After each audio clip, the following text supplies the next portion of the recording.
Eu sou Kenzo, me converti em uma igreja rígida, sempre fui rebelde, não obedeci a esse pequeno ministério humilde separado das igrejas corruptas.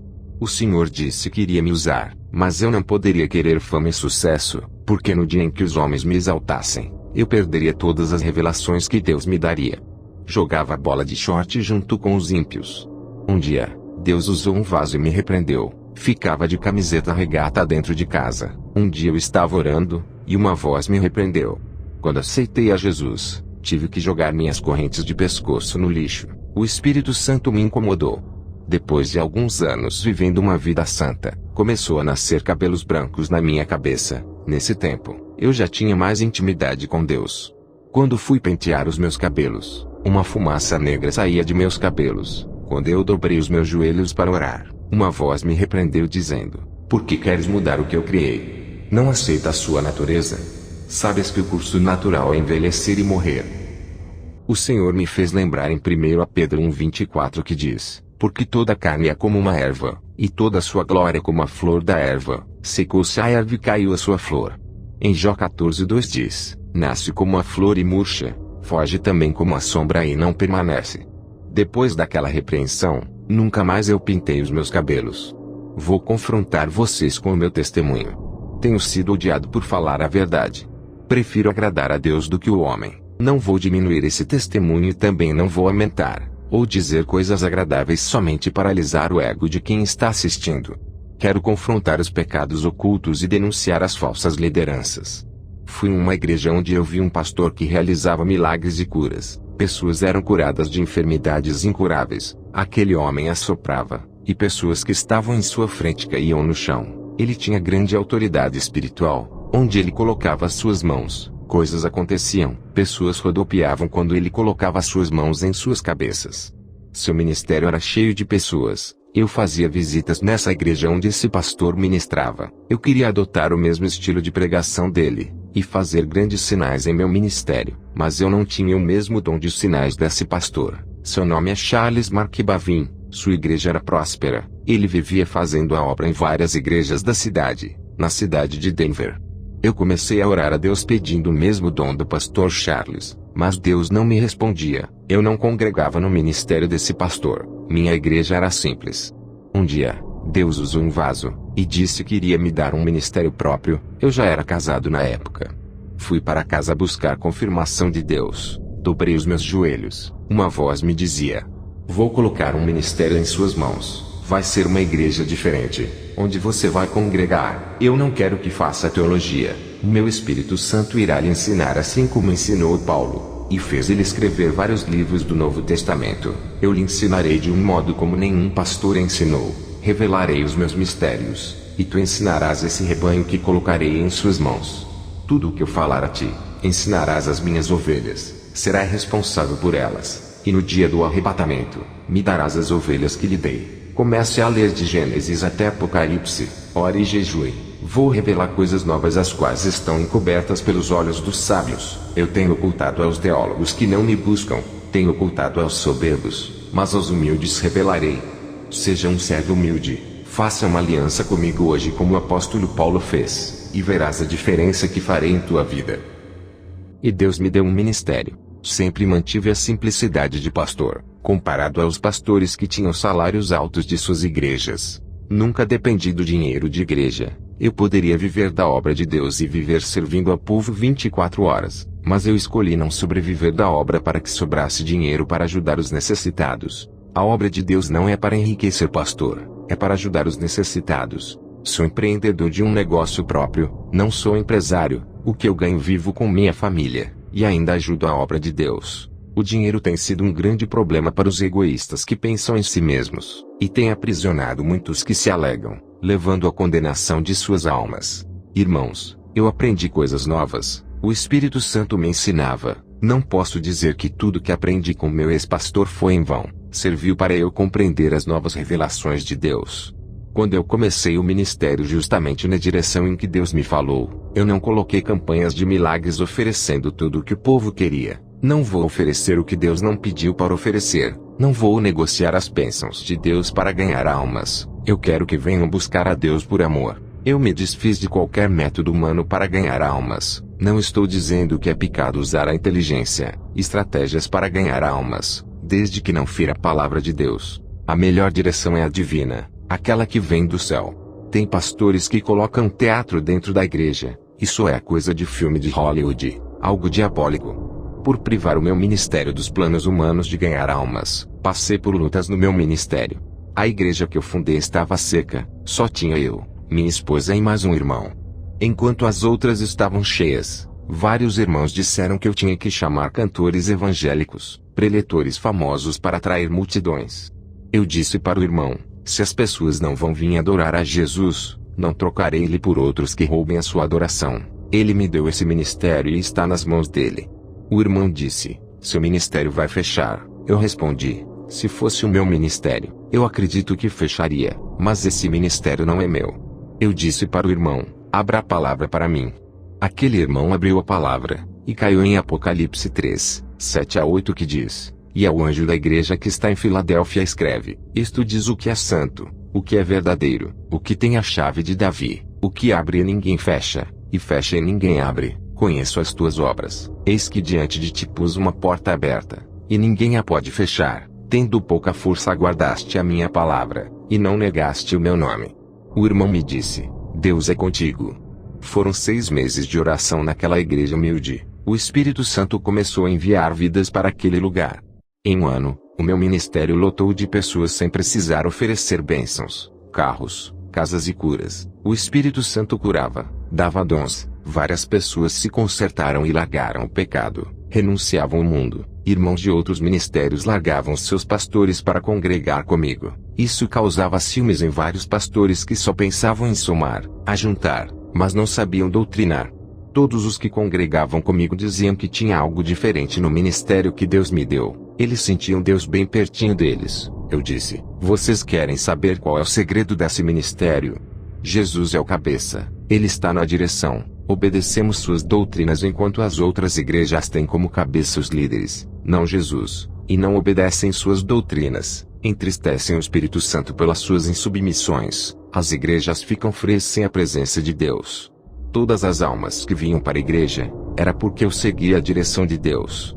Em João 21, 6-8 está escrito, e ele lhe disse, lançai a rede para o lado direito do barco e achareis. Lançaram-na pois, e já não a podiam tirar pela multidão dos peixes. Então aquele discípulo a quem Jesus amava, disse a Pedro, é o Senhor. E quando Simão Pedro ouviu que era o Senhor, cingiu-se com a túnica porque estava nu, e lançou-se ao mar. E os outros discípulos foram com o barco porque não estavam distantes da terra, senão quase 200 côvados levando a rede cheia de peixes. Eu também obedeci à voz de Jesus. Essa receita deu certo para o meu ministério. Onde tem pecado há demônios trabalhando, e eles são como vermes de defuntos. Onde há carne podre, esses vermes se ajuntam. O pecado é igual à carniça que atrai todo tipo de demônio. A igreja que viver uma vida santa, uma vida pura, o Espírito Santo se atrai, e onde ele está, os demônios não ficam. Pureza atrai pureza, sujeira atrai sujeira. Vários pastores do meu bairro começaram a perseguir o meu ministério. Diziam que eu não era de Deus, enquanto os falsos profetas faziam abominações. Eles não denunciavam, mas atacavam o meu ministério. Satanás não se incomoda com igrejas que fazem a sua vontade, não se luta com guerreiros mortos. Somente as igrejas verdadeiras é que são perseguidas. Enquanto eles não denunciavam as igrejas falsas, eu tive que denunciar. O povo precisa sair de dentro dessas jaulas de prisões dos falsos profetas. 3 pastores que tocaram no meu ministério, morreram sem salvação, e outros 2 tiveram suas igrejas fechadas porque fizeram de tudo para fechar essa porta da verdade que Deus abriu. Se o meu ministério fosse da mentira, eu já teria pago um alto preço por enganar as pessoas. Muitos blasfemaram contra o Espírito Santo, dizendo que não era Deus quem operava em meu ministério que prega a sã doutrina. O Senhor disse que para esses que blasfemaram contra o Espírito Santo não havia mais perdão, apesar de ter muitos pastores enganadores. Os demônios fazem de tudo para que essas igrejas não fechem, para continuar enganando o povo.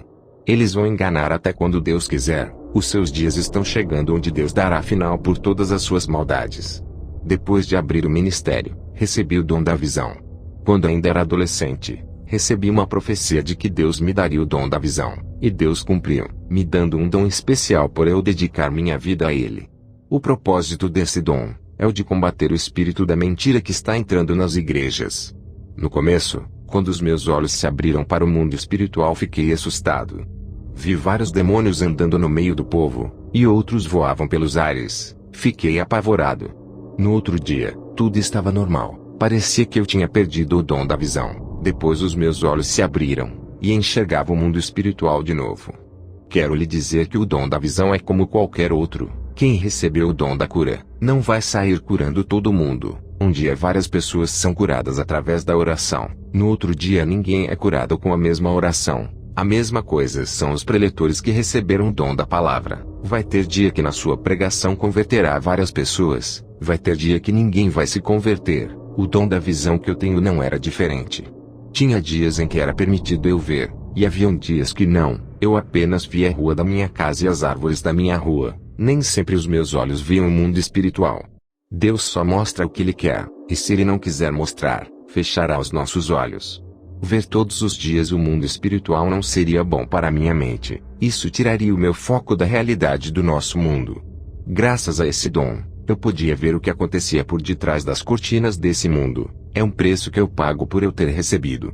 Os demônios não querem ser vistos, eles querem trabalhar em ocultos sem ninguém saber, e quando alguém revela as suas estratégias, eles usam pessoas para lhe atacar. Os anjos são mais vistos dentro das igrejas, lá eles fazem os seus trabalhos, eles não ficam andando pela cidade igual aos demônios. Fui nas campanhas do pastor Charles, ele estava com um carro novo. Tinha ficado bem de vida com o ganho de seu ministério, seus dons de sinais aumentaram. Ele estava com planos de colocar suas programações na televisão, já que tinha uma programação na rádio. Ele pensava em dar um salto e ficar conhecido nacionalmente. Fazia tempo que eu não fazia visita no seu ministério. Ele foi o homem que me inspirou. Eu fui lá buscar uma resposta de Deus. De tanto eu orar, o Senhor me respondeu no meu quarto dizendo: servo, por que tu queres o mesmo dom desse pastor? Esse dom eu não posso lhe dar. Eu fiquei triste com a resposta de Deus. Fazia tempo que eu orava pedindo esse dom do pastor Charles. Um dia, o Senhor me tocou para eu ir no culto do pastor Charles. Ao chegar lá, me assentei para ouvir uma de suas ministrações. Algo começou a acontecer naquele momento. Minha visão espiritual se abriu, e eu pude ver um demônio por detrás do pastor Charles. Tudo o que o demônio falava, o pastor repetia. Eu vi uma marca de um número 666 na testa desse pastor. Ele estava sendo controlado por aquele espírito maligno. O demônio exercia grande controle mental sobre a sua mente. Aquela marca na testa fazia o pastor pregar o que o demônio queria. Quando o pastor Charles levantava suas mãos em direção às pessoas que estavam assentadas, pude ver que na palma de sua mão dentro da pele tinha uma estrela de metal invertida. Eu não sei de que metal era. Pude ver que daquela estrela saíam uns feixes de laser que irradiavam em todas as pessoas. Muitas eram curadas, demônios saíam. Orei a Deus em espírito, pedi para Ele me revelar o que estava acontecendo nesse culto. O Senhor me disse: servo, entende o porquê eu não posso lhe dar os mesmos dons que esse pastor tem. Ele não fez aliança comigo, ele fez aliança com outro Deus para lhe dar esses dons. Ele me aceitou, mas não quis viver uma vida santa, preferiu viver no luxo satisfazendo os desejos da carne. Ele não quis pagar o preço na oração para eu lhe dar os dons, preferiu o caminho mais fácil para obter esses dons e todo o conforto que ele quis. Eu estou dando chance para ele se arrepender e voltar para o caminho da luz. Se ele se voltar para mim, darei os meus dons para ele e tirarei esses dons do engano. Eu disse: Senhor, ele expulsa legiões de demônios. O Senhor disse: servo, não se deixe enganar. Somente quem tem o meu Espírito Santo pode expulsar demônios, pois a luz subjuga as trevas. Aonde houver trevas, a luz chega e ilumina tudo.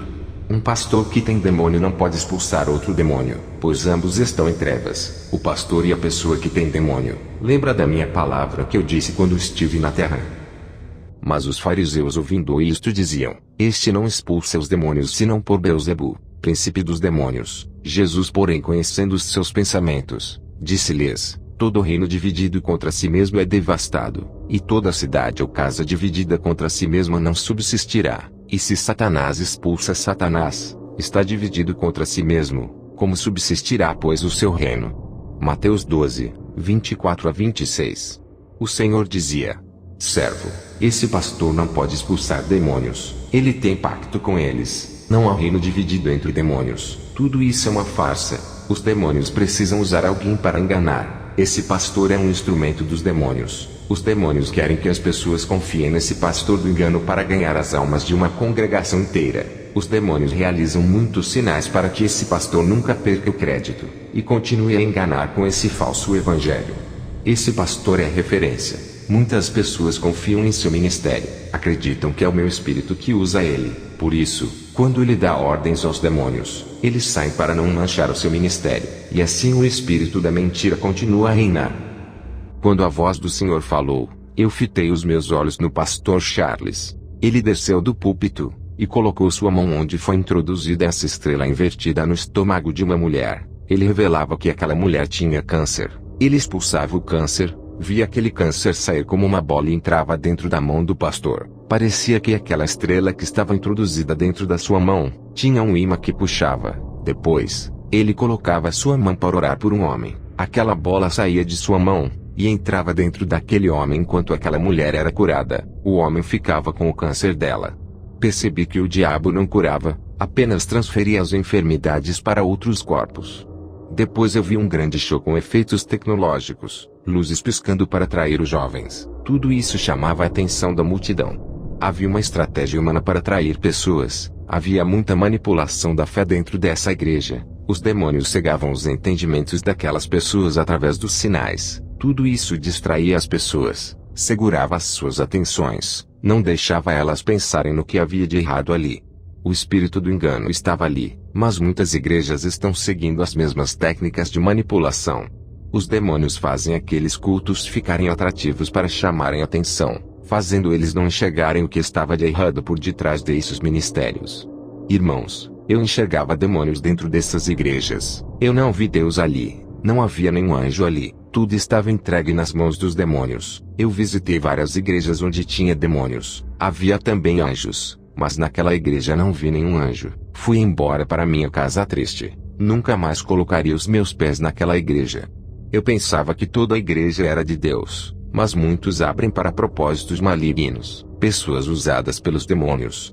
Dobrei os meus joelhos e fui orar a Deus. Estava com vergonha de ter pedido um dom igual ao daquele falso pastor. Eu orei a Deus e disse: aonde está aquele povo santo que faz a diferença e coloca aqueles demônios para correr? Uma voz me disse: meu povo não está ali, estão todos aprisionados pelo engano, privados de conhecer a minha palavra como ela é de verdade. Eu chorei pela situação das pessoas que estavam perdendo a salvação, é o que diz na palavra, e ouvi outra voz do céu que dizia: sai dela, povo meu, para que não sejas participante dos seus pecados, e para que não incorras nas suas pragas, porque já os seus pecados se acumularam até ao céu, e Deus se lembrou das iniquidades dela. Apocalipse 18, 4 a 5. Não procura uma igreja que ofereça coisas prazerosas para sua carne. Procura uma igreja que incomode sua carne, que pregue contra a sua natureza pecaminosa. Procura uma igreja santa que te faça caminhar no caminho estreito. Deus age em igrejas assim. Não procure uma igreja que deixe você fazer o que quer, para que não sejas mais um enganado. Satanás se transfigura em anjo de luz para enganar, para fazer você acreditar que Deus está ali. Deus não habita onde existe iniquidade. O Espírito Santo é limpo, nunca entraria em lugar que profane o nome de Deus. Se vocês insistem em andar nas igrejas caídas, serão enganados. Eles te oferecem um evangelho sem compromisso com Deus, onde a noiva pode se prostituir com outros deuses. Nada é pecado, tudo é graça. Fazem Deus de garçom, só pedem bênçãos, mas não oferecem nada para Jesus, que são o corpo, alma e espírito. Qual é o esposo que continuaria casado com uma esposa que não se entrega completamente, não a ama? Amor fingido, interesseiro, só quer aquilo que ele pode oferecer, mas não quer compromisso. A maioria das igrejas são noivas interesseiras. Isso machuca o coração de Jesus. O Espírito Santo se afasta. O Senhor me mostrava uma visão. Vi como as pessoas seguiam o pastor cego, e ambos caíam dentro do abismo. As pessoas estavam sendo enganadas ali. Aonde não há a verdade, não tem libertação. Onde não tem o povo de Deus, os demônios reinam e dominam. Vou contar como que foi o meu arrebatamento. O Senhor me disse: em uma madrugada vou lhe arrebatar, como eu tenho feito com várias pessoas dos 4 cantos do mundo. Quero despertá-los. mas muitos são incrédulos. Eu tenho arrebatado muitos para abrirem seus olhos sobre a realidade do mundo espiritual. Eles têm criticado os meus servos chamando-os de mentirosos, têm duvidado das revelações, das visões, das profecias. Tem acontecido muitos sinais nos céus e na terra. Eles não querem acordar, continuam chamando os meus servos de falsos. Eu vou abalar as estruturas da terra para que eles venham a crer. Muitos vão descer para o inferno por causa de suas rebeldias contra a minha palavra. Eles têm tocado no meu espírito que tem revelado coisas ocultas aos pequeninos. Eles têm tocado nos meus ungidos. Quero lhe trazer o despertamento, mas eles não querem. Estão com surdez espiritual. Minhas palavras entram pelo ouvido direito e saem pelo esquerdo. Seus corações são terrenos pedregosos, corações duros. Criticam meus servos. Se esquecem que eu sou o que sou, e que ainda revelo coisas ocultas e mistérios. Em Jeremias 33:3 diz: Clama a mim, e responder-te-ei, e anunciar-te-ei coisas grandes e firmes que não sabes. Ele dizia: Eu ainda velo por essa palavra, eu alerto, avisos sobre os caminhos perigosos, mas eles preferem dar ouvidos aos falsos profetas ao invés de dar ouvidos aos meus pequeninos. Vou começar a riscar muitos nomes do livro da vida dos críticos da verdade. Vou dar legalidade para o demônio da morte e levar muitos que se dizem cristãos por se rebelarem contra a sã doutrina. Satanás tem impedido as almas de muitos. Eu tenho dado chance para se humilharem, mas eles são soberbos, nada sabem, e pensam que sabem tudo. Eles dizem que Satanás está debaixo de seus pés, mas são eles que estão debaixo dos demônios por não querer largar os seus pecados. Eles dizem que Satanás já foi derrotado, mas dão lugar para ele trabalhar. Eles não sabem que Satanás é muito mais inteligente do que toda a raça humana, e sua experiência de enganar as pessoas é desde o jardim do Éden até hoje. Eles não levam essa guerra espiritual a sério assim como os anjos levam. Eles dizem que já são salvos e nunca perderão suas salvações.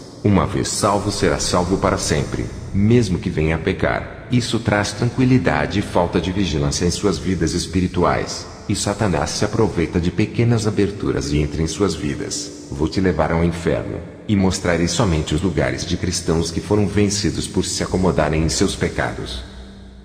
Eu ouvia somente a voz de Jesus quando ele se manifestou para mim com seu corpo de glória. Luzes saíam de seu rosto e do seu corpo. Eu e Jesus fomos ao inferno. Chegamos naquele lugar escuro e cheio de fogos vermelhos. O sangue das almas dava uma coloração para aqueles fogos.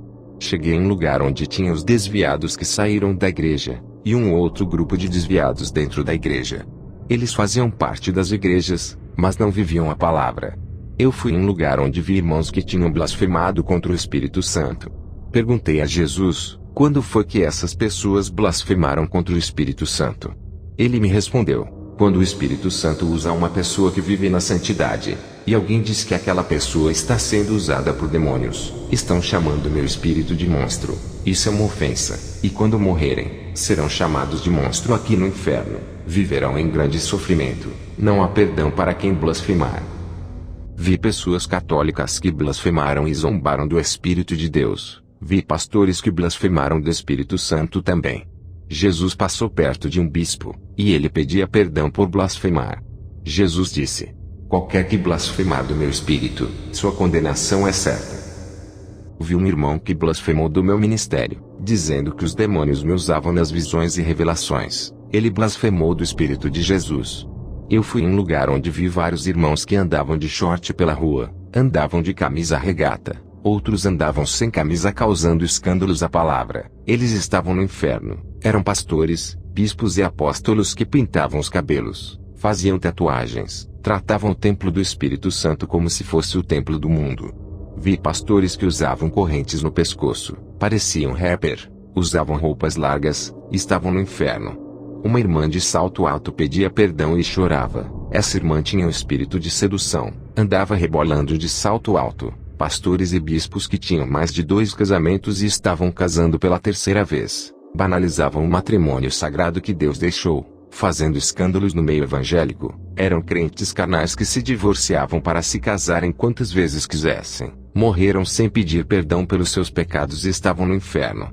Em Marcos 10, 7-8 diz: por isso deixará o homem a seu pai e a sua mãe, e unir-se-á à sua mulher, e serão os dois uma só carne. E assim já não serão 2, mas uma só carne. Em Marcos 10:9 diz: portanto, o que Deus ajuntou não separe o homem. Fui em uma galeria no inferno, onde eu vi revistas da Sentinela, vi livros evangélicos com falsas doutrinas, livros espíritas e livros de magias, livros de doutrinas de demônios, livro escolar de filosofia. Todos esses livros ensinam ao contrário da palavra de Deus, dizendo que o homem veio do macaco, que o universo se criou sozinho, negando a existência de Deus. Isso está nos livros de educação como os de ciências, história, entre outros. Tudo para controlar as mentes igual a do pastor Charles, que tinha uma marca espiritual em sua testa. 1 Timóteo 4, 1-2 diz: mas o Espírito expressamente diz que nos últimos tempos apostatarão alguns da fé, dando ouvidos a espíritos enganadores, e a doutrinas de demônios, pela hipocrisia de homens que falam mentiras, tendo cauterizado a sua própria consciência. Satanás tem entrado dentro da teologia para cegar o entendimento. Em 2 Coríntios 4:4 diz: nos quais, o Deus desse século cegou os entendimentos dos incrédulos, para que eles não resplandeçam a luz do Evangelho da glória de Cristo, que é a imagem de Deus. Eu leio só a Bíblia, e o Espírito Santo me ensina.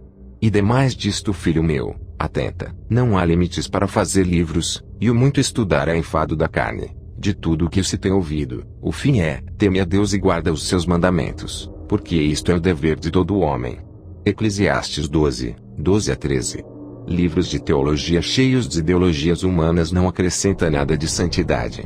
Vê gibis de desenhos, gibis do Batman, Super-Homem, Homem-Aranha e outros. Vi variedades de gibis consagrados para entrar nas mentes das crianças, mudarem suas atitudes, fazerem elas não respeitarem os pais, virarem lésbicas, homossexuais, ficarem violentas, irem para o mundo do crime, dos vícios. Tinha conteúdos pornográficos infantil. Esses gibis de desenhos estavam cheios de dardos em cima deles. Eram pequenos alfinetes negros que entravam dentro da mente.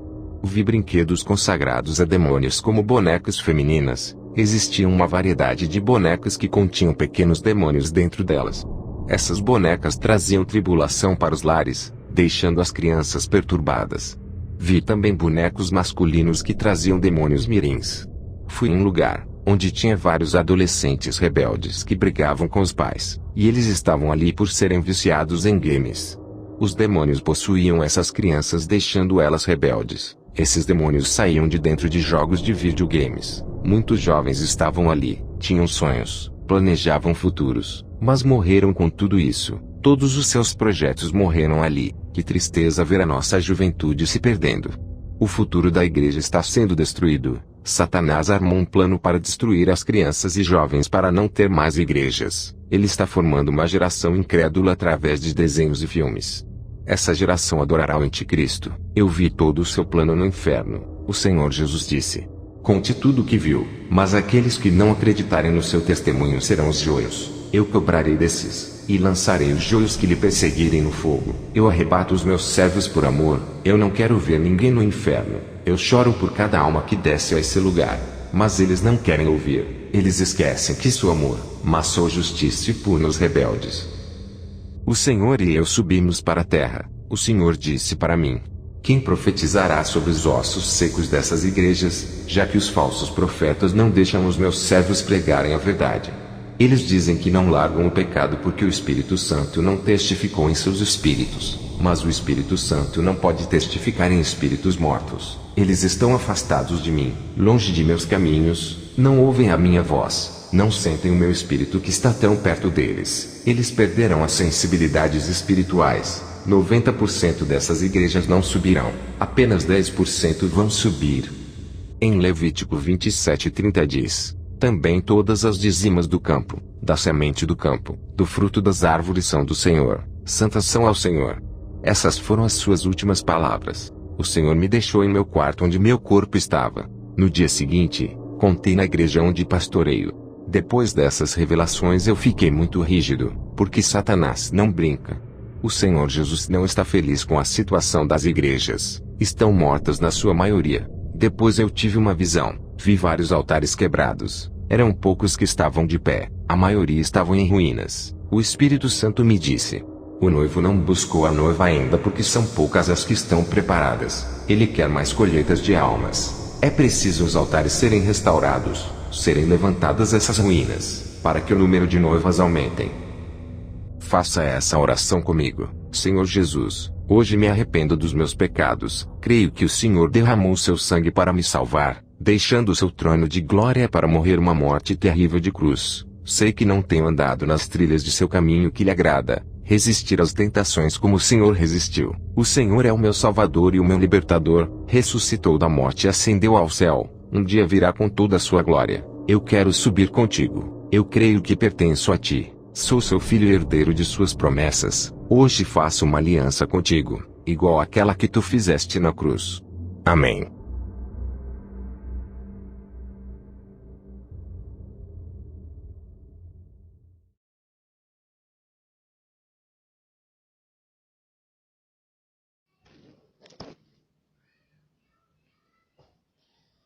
Eu me chamo Ronald Muzona.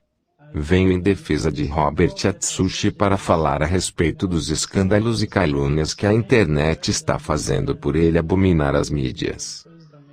Todas as experiências de Kenzo e Robert foram escritas em japonês, porque foi através desse país que tudo começou. Depois os relatos poderiam ser traduzidos em outras línguas por pessoas de confiança que não viessem a alterar as experiências em outros idiomas. Muitos queriam vender essas experiências de Kenzo através de livros depois de sua morte, mas Robert não permitiu que eles viessem a lucrar.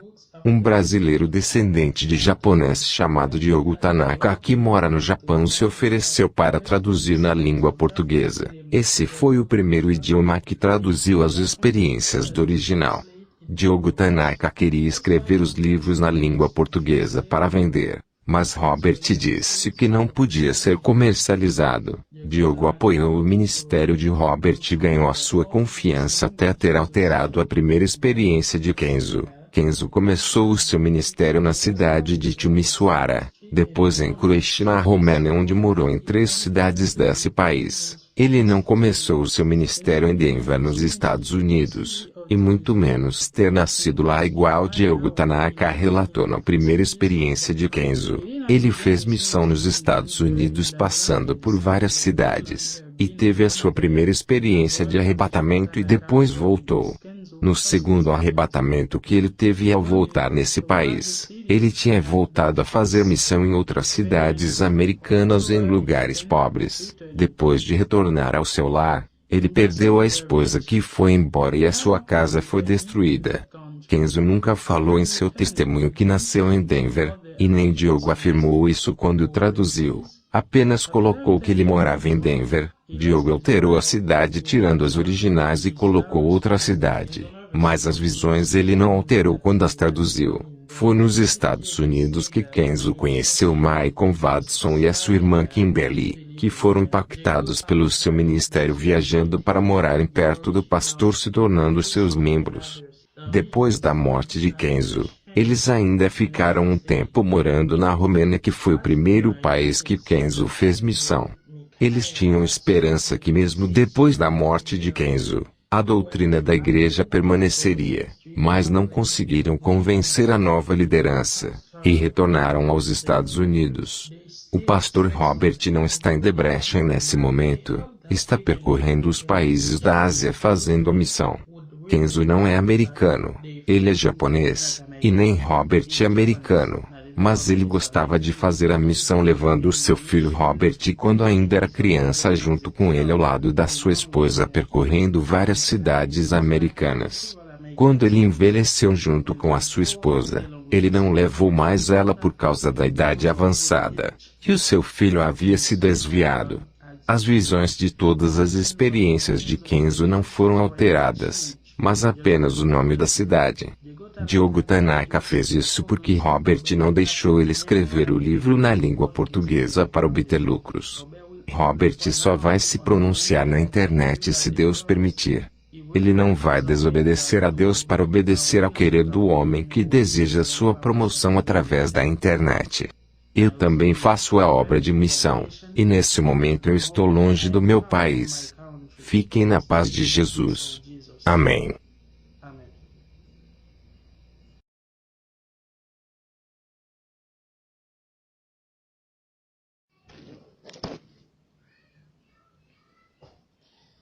My name is Ronald Musona. I come in the defense of Robert Associates to say about the scandals and slander that the internet is doing because he embraces the media. All the experiences of Kenzo and Robert were written in Japanese because it was through this country that everything began. Then, report could be translated into other languages by trusted people who do not change their experiences in other languages. Many wanted to sell these experiences of Kenzo through books after his death, but Robert did not allow them to come to profit. A Brazilian descendant of Japan named Diego Tanaka, who lives in Japan, offered to translate in Portuguese. This was our first language to translate the experiences of original. Diego Tanaka wanted to write books in the Portuguese language to sell, but Robert said that it could not be marketed. Diego supported Robert's ministry and won his trust until he tampered with Kenzo's first experiences.